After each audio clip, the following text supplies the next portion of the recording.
Bienvenue à toutes et à tous. Le rendez-vous du décryptage sur Eden Télévision. Qui a l'information, a le pouvoir, dit-on. Mais en Afrique, ce pouvoir, bien sûr, échappe aux médias africains et est détenu par les médias étrangers qui occupent fortement l'espace et influencent beaucoup l'espace médiatique en Afrique. La presse africaine étant quelque peu fragilisée par le contexte socio-politique pas tout à fait reluisant, défavorable. On parle des guerres, des misères, on parle des conflits politico-ethniques. À tout cela s'ajoutent les difficultés de formation, de spécialisation, d'accès à l'information, surtout aux sources officielles d'information, et également d'autres difficultés liées au financement. Et c'est dans tout ce contexte-là qu'est née la crise sanitaire mondiale. Qu'est-ce qu'on attend de la presse africaine? Quelles sont les influences également de cette crise sanitaire sur les médias en Afrique? Voilà donc les préoccupations, le sujet à débattre sur ce rendez-vous du décryptage avec notre aîné. Il s'agit bien sûr de Gérard Guédébé. Oui, bonsoir chers aînés. Voilà, merci d'avoir accepté notre invitation. Alors, installez-vous, Gérard Guédébé, vous êtes consultant, expert des médias, en développement des médias, voilà justement. Encore une fois, bienvenue sur ce plateau de décryptage. C'est moi qui vous remercie de m'accueillir sur ce plateau. Alors, en entendant de revenir sur les influences de la crise sur les presses en Afrique, quel est l'état des lieux aujourd'hui quand on parle de développement des médias en Afrique? Bon, je ne saurais mieux le dire, à part ce que vous avez si bien dit d'ailleurs. Votre introduction résume la situation dans laquelle nous sommes. Les médias africains subissent des chocs externes qui sont liés à l'environnement, qui sont liés beaucoup plus aussi au contexte historique du développement de la presse, puisque, comme vous le savez, notre presse n'est pas aussi vieille.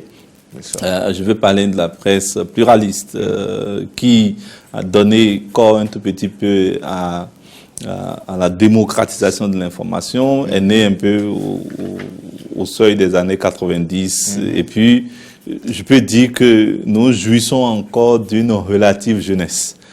Et tout cela constitue aujourd'hui des éléments qui plombent un tout petit peu le développement des médias sur plusieurs aspects. Peut-être que les pouvoirs publics et même les populations ne comprennent pas encore l'importance de cette presse, et donc cela a besoin de plaidoyer un certain nombre d'actions parfois un peu fortes pour pouvoir leur expliquer l'importance de la presse dans le processus démocratique. Il n'y a pas de possibilité pour un président de la République de passer dans chaque maison pour faire passer son message. Donc il est obligé d'utiliser un médium, et celui-là est entretenu et acté par des personnes que l'on appelle des professionnels des médias. Ce qui veut dire que le rôle des journalistes dans le dispositif d'entretien de processus démocratique est sans équivoque. Il n'y a pas de possibilité de vivre sans la presse. Et cela aussi peut être pour la presse, pour un certain nombre, par un certain nombre de mécanismes, peut être aussi un élément d'appropriation. On veut toujours avoir la presse de son côté parce qu'on a conscience de son pouvoir, on a conscience de sa capacité d'influence. Et donc, ça pose quelques problèmes par rapport au développement des médias sur le plan de l'indépendance et de la liberté. Donc, voilà un peu le contexte dans lequel nous sommes. Nous sommes dans un contexte socio-économique pas très reluisant, mais je peux dire que la presse quand même fait son bonhomme de chemin avec la prise de conscience sur un certain nombre de choses dont vous avez parlé, qui est très très utile, la spécialisation. Aujourd'hui, on ne pourra pas réussir à éclairer l'opinion de nos concitoyens sans avoir la capacité de se spécialiser sur des thématiques précises. Le monde se complexifie de jour en jour et il est important pour les acteurs des médias. On dit souvent que le journaliste est payé pour être informé. Alors, vous avez besoin d'être bien informé pour informer. Et c'est cela qui constitue pour moi le défi important aujourd'hui. La spécialisation et la capacité à délivrer une information de qualité. Et une information qui nourrit le débat, qui nourrit la contradiction utile. Je ne parle pas de polémique, je parle de la contradiction utile qui permet de poser un pas de plus dans le développement de nos sociétés pour un mieux vivre ensemble, qui soit beaucoup plus, je vais dire, cohérent et être au rendez-vous du développement. Mais le travail que font les professionnels aujourd'hui sur le terrain, parce que c'est que par votre expérience, vous avez travaillé dans plusieurs pays africains. Comment appréciez-vous le travail que font les professionnels? Parce qu'il n'est pas rare d'entendre très souvent, en tout cas au Bénin, on entend dire je n'écoute pas, je ne regarde pas les télévisions nationales, locales, je préfère écouter, regarder les médias étrangers. Et quand on est un professionnel des médias, nous par exemple, quand ça me choque, on se dit mais ce que nous faisons en réalité, si on travaille, on n'accroche pas, ça pose un problème. Alors, ce que nous faisons, comment vous appréciez cela? C'est une question un peu longue, mais je vais juste circonscrire un peu la question. Je ne ferai pas cet affront au travail, puisque je suis de l'intérieur. Quand on est de l'intérieur, on a une autre appréciation. Celui qui dit « je ne regarde pas », il faut le comprendre, puisque il est de l'autre côté, il n'est pas de l'intérieur, il ne sait pas ce que vous vivez, il ne connaît pas les contingences qui définissent la prestation qu'il apprécie. Je vais parler de choc Esther. Moi, je parle de choc Esther. C'est plus doux. Et il est difficile d'apprécier lorsqu'on est de l'extérieur. Donc, ceux qui disent ça, moi, je les comprends et je leur fais une promesse. Je dis, vous devez comprendre le développement de la presse comme les marches d'un enfant. Un enfant qui apprend à marcher a besoin de faire des faux pas. Et si nous ne tirons pas les leçons de ces faux pas pour améliorer désormais nos pas, c'est en ce moment que vous aurez raison. Et c'est pour ça que je dis, l'un des défis aujourd'hui de la presse, c'est d'améliorer notre rapport de confiance avec les lecteurs, les téléspectateurs, tout ce que vous voulez. Puisque cette confiance-là s'est érodée à un moment donné de notre histoire ou à un moment donné de notre parcours.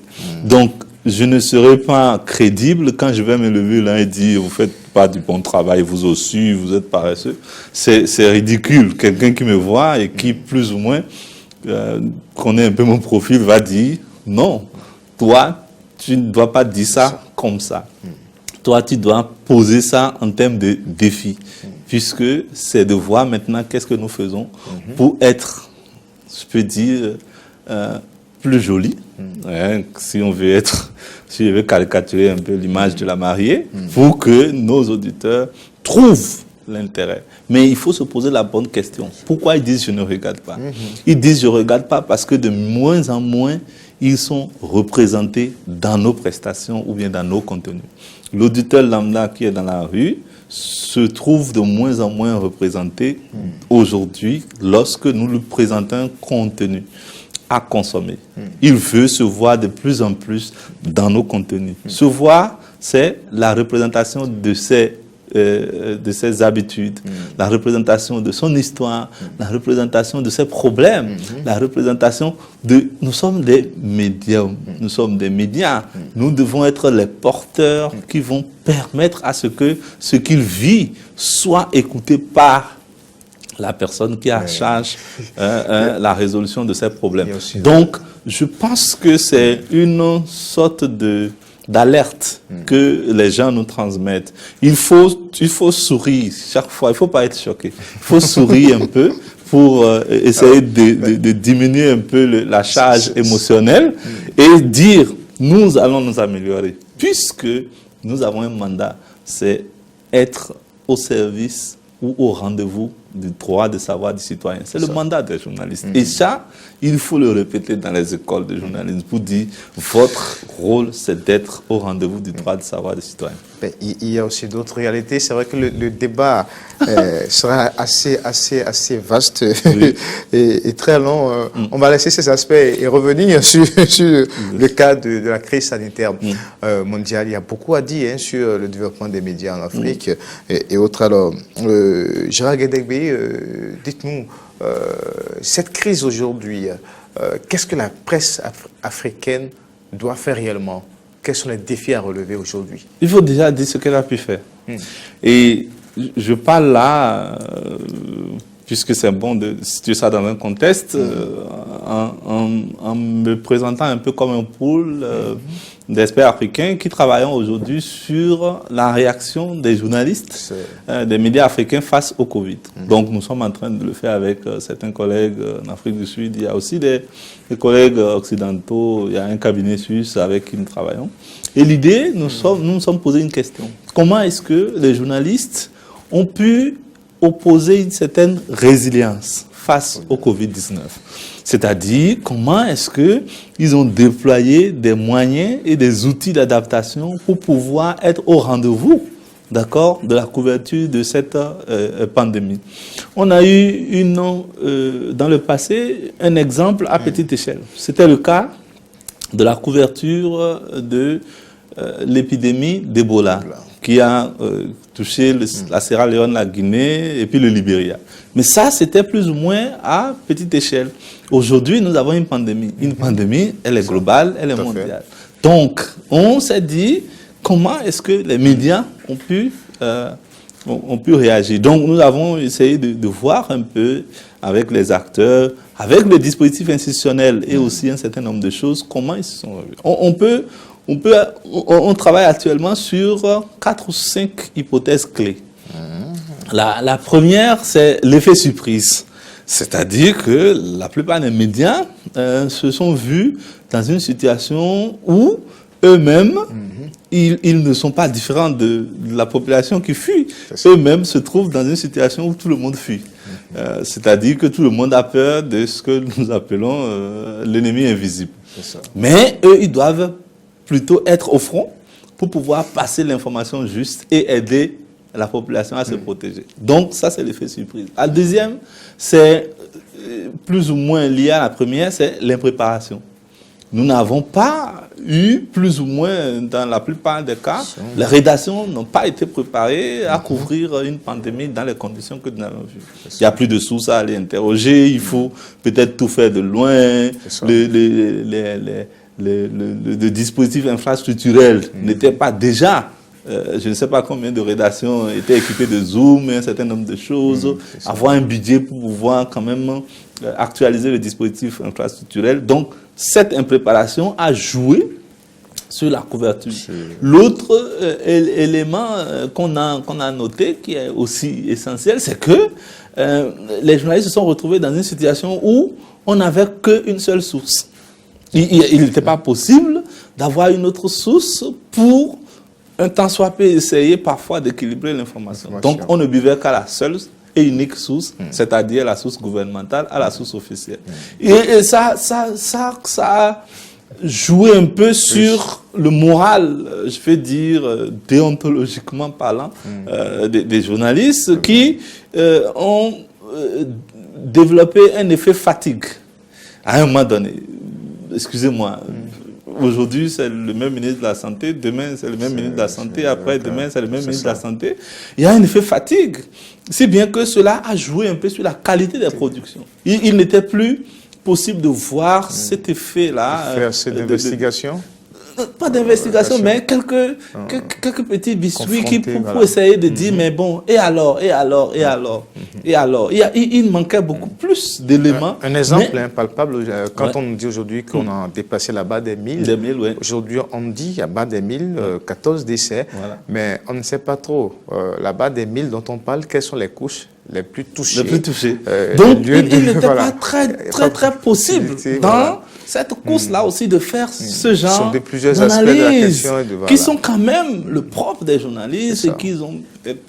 Donc, cela a été vraiment un effet qui a été très perceptible au niveau des journalistes. La dernière chose, c'était qu'on a commencé par ressentir quelque chose qui est de l'ordre du structurel, mais qui a commencé par avoir des impacts sérieux sur le développement des médias aujourd'hui. Et ça, il faut le dire, ça s'est beaucoup plus ressenti dans la catégorie de la presse écrite. C'est la désorganisation des structures internes de gestion de la presse. Je veux dire les rédactions. On a vu que l'absence de structures organisées au sein de la presse que l'on désigne par la rédaction a créé un impact, je peux dire, très défavorable sur la production du contenu. Parce que c'était en ce moment qu'on avait besoin d'avoir des systèmes de gestion qui permettent beaucoup plus de coordonner un certain nombre de choses sur le terrain, et ça n'a pas été le cas. Donc, nous continuons d'explorer, et l'idée, c'est de faire en sorte que, puisque on n'est pas Dieu, donc on peut se dire que demain, il est possible qu'on ait une autre pandémie. Comment est-ce que la presse doit développer une réponse beaucoup plus adaptée, qui lui permette, elle, d'être assez solide pour pouvoir rester debout et faire face à la pandémie? Je veux dire que la presse aussi, elle n'a pas pour vocation à disparaître en couvrant. Les journalistes n'ont pas vocation à disparaître en couvrant le Covid. Donc, il faut mettre en place un système de résilience beaucoup plus adapté à ce genre d'exceptions qui viennent.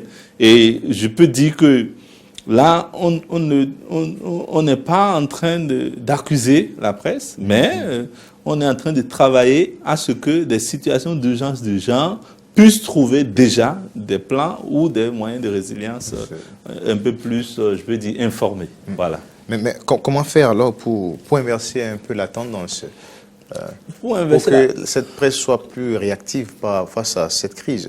Puisque vous avez énuméré les 4 hypothèses, c'est vrai que vous continuez. Oui, on continue de travailler dessus. Et quand on dit hypothèses, c'est des hypothèses vraiment fortes. Nous sommes déjà beaucoup plus sûrs que ce sont des situations qui se posent. Je pense que pour répondre à votre question, je parle de quelque chose qui, depuis quelques 2 ou 3 ans, constitue un élément important des fouilles que je fais. Je ne parlerai pas de recherche. Je pense que nous devons réussir à réinventer le modèle économique de la presse. Réinventer le modèle économique? Oui, nous avons un modèle économique qui est bancal. Excusez-moi, quand je dis... Il ne permet pas à la presse de s'asseoir sur des béquilles qui lui permettent, soit en temps de crise ou même pendant une situation normale, de résister au choc externe. Pourquoi qualifiez-vous de bancal le modèle économique actuel? Oui, parce que ce n'est pas un modèle économique qui renforce le mandat du journaliste. Aujourd'hui, en Afrique, nous avons... En termes de liberté, d'autonomie, c'est... Je veux parler d'indépendance. La liberté, elle peut être sur papier, mais l'indépendance reste la deuxième, je peux ne pas dire la plus importante. Sur le volet indépendance, nous avons encore des modèles économiques qui ne sont pas adaptés. Parce que c'est un modèle économique qui rattache, d'accord, et qui ne permet pas aux journalistes, parfois, de déployer les moyens intellectuels, pour ne pas dire professionnels. Voilà. Et doser. Un peu, je veux dire déployer simplement.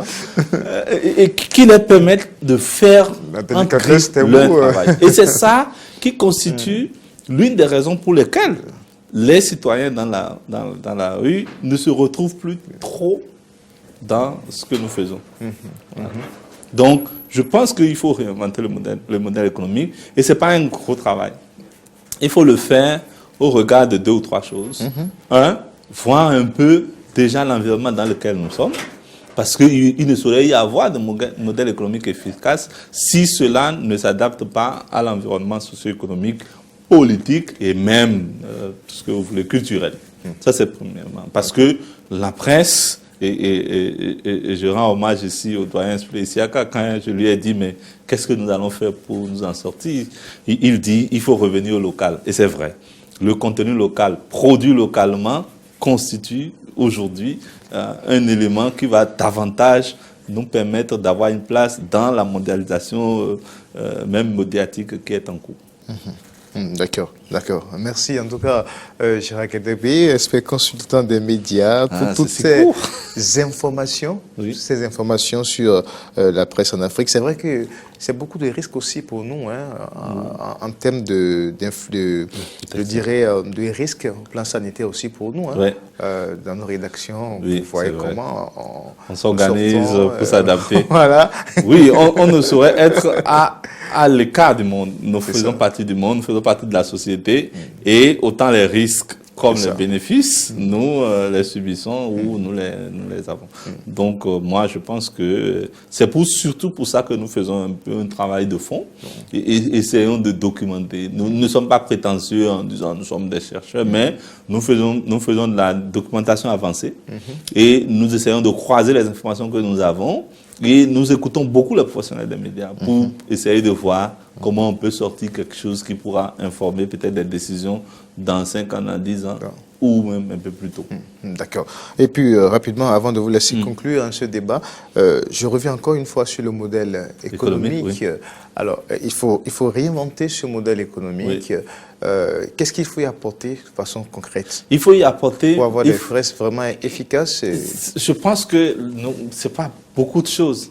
Il faut remettre simplement ceux ou celles à cause de qui vous venez à l'écran chaque jour, vos téléspectateurs. C'est tout. Il faut les remettre dans votre dispositif.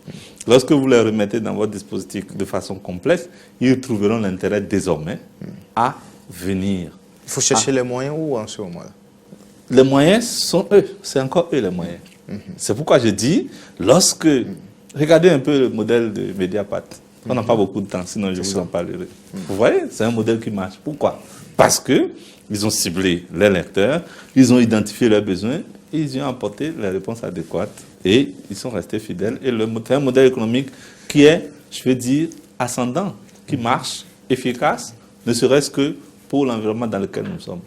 Donc, je suis certain que si on travaille dans le fond, à bien connaître ce que la population attend de nous, puisque c'est la plus grande partie, nous sommes capables de conjuguer les deux. Je ne dis pas qu'on va laisser une partie et prendre l'autre, mais on doit ramener davantage la confiance au niveau du téléspectateur, du lecteur. Ils doivent se sentir encore de mieux en mieux attachés ou intéressés par ce que nous faisons. Sinon, je pense que c'est fragile. Avis aux promoteurs et à nous aussi. Et à nous aussi oui, parce que le problème n'est pas souvent les promoteurs. C'est d'abord les journalistes. Moi, je pense. Le problème, c'est que les journalistes, excusez-moi le terme, je vais jeter une petite pavée, on ne réfléchit pas sur notre profession. Nous sommes les cordonniers qui préférons voir les autres bien chaussés et nous portons des souliers. On n'a véritablement pas de pouvoir. Nous en avons. Oui, parce que la réflexion n'a pas besoin de pouvoir. La réflexion, l'action structurée, et nous le faisons où? À travers les associations. Nous avons des associations, nous avons des instances de régulation. Ça ouvre vraiment un autre débat sur le fonctionnement des instances fertières. Voilà, donc en tout cas, on a besoin davantage de réfléchir. Moi, c'est ce que je pense qu'il faut davantage apporter. Et ce n'est pas réfléchir sur les modèles existants. Il faut réfléchir en s'inspirant des autres.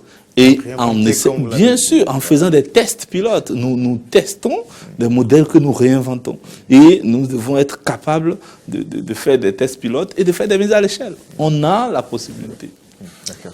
Merci Gérard Kedebe. Maintenant, un message. Quel message vous avez à l'endroit des journalistes? Non, moi je pense que je dois d'abord les féliciter. C'est pas facile. Et dire qu'il faut rester constant dans l'effort et dans la réflexion. Moi, j'ai choisi un peu cela parce que j'estime qu'il a manqué aussi ça. Beaucoup de gens ont réfléchi à notre... je feuilletais parfois des papiers sur les journalistes écrits par des économistes. Non, pour moi, c'est pas normal. Il faut que nous soyons dans la réflexion qui concerne notre profession et trouver des modèles qui nous permettent de nous améliorer. On n'est pas mauvais, mais on a besoin d'être mieux. Et pendant cette crise sanitaire. Oui. Que conseillez-vous aux journalistes? Bon, quand même d'être assez discipliné, voilà. D'être assez discipliné sur les règles barrières, ok, de ne pas prendre ça pour et puis aussi bien manger et se soigner, parce que c'est d'abord ça. Hein. Quand vous avez un système immunitaire assez solide, pour ce que disent, si on entend ce que disent les médecins, je suis sûr que vous pouvez quand même passer le cap. Donc c'est pas de la fatalité, il faut juste être discipliné et bien se soigner. Voilà. Merci Gérard Guédébé, expert consultant des médias, Covid-19 et développement des médias en Afrique. Quel défi pour la presse africaine? Il faut réinventer et bien sûr le modèle économique de la presse en Afrique. Il faut faire en sorte qu'il y ait un système de résilience plus adapté au niveau des rédactions pour mieux faire face et bien sûr à la couverture et aux autres aspects liés au coronavirus sur le continent et bien servir l'information qu'il faut et bien sûr à l'auditoire. Merci à vous, cher René.